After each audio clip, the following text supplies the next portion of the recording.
हो हो हो हो कि मेरे एक आंसू पे वो रो देती थी। आज मेरे लाखों आंसू कुर्बान हो गए, बह गए।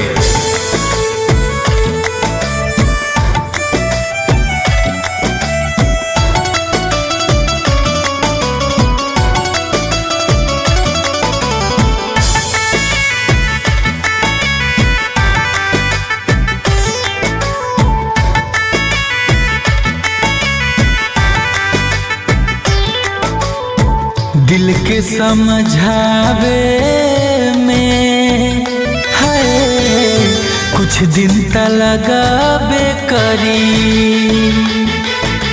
हो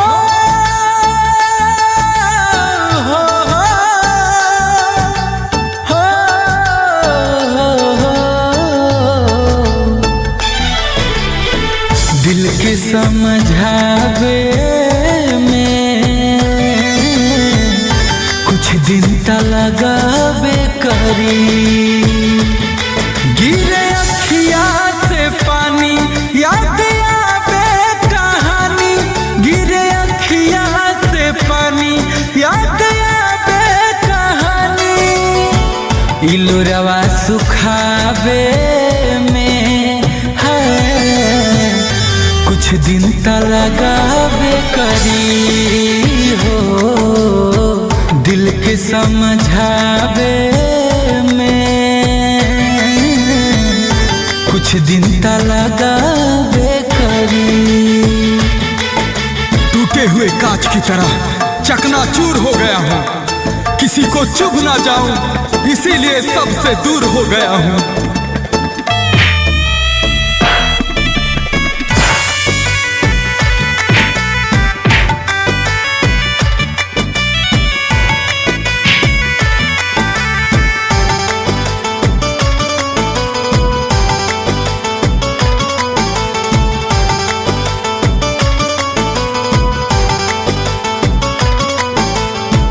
जतने भुलाइल चाहत बानी अतने याद सतावे।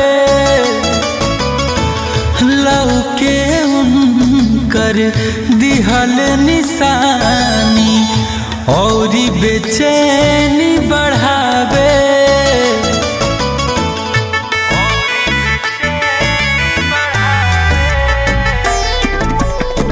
जतने भुलाइल चाहत बानी अतने याद सतावे। लौके उनकर दिहल निशानी और बेचैनी बढ़ावे, और बेचैनी बढ़ावे। निशानी मिटावे कुछ दिन त लगाबे करी। हो दिल के समझावे में कुछ दिन त लगाबे करी।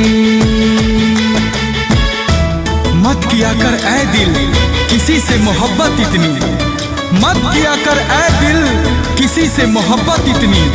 जो लोग बात नहीं करते वो प्यार क्या करेंगे।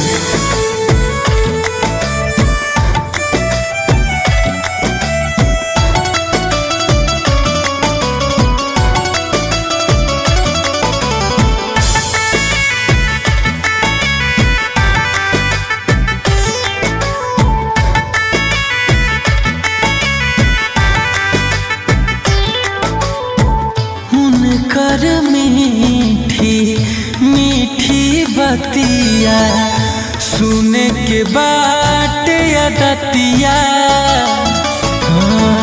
का करिए अनमोल गुंजन तड़पिला सारी रतिया।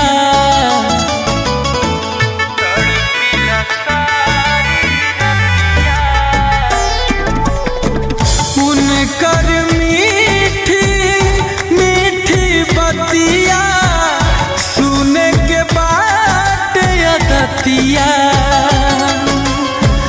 का करिए अनमोल गुंजन तड़पिला सारी रतिया तड़पिला सारी रतिया जान के भुलावे में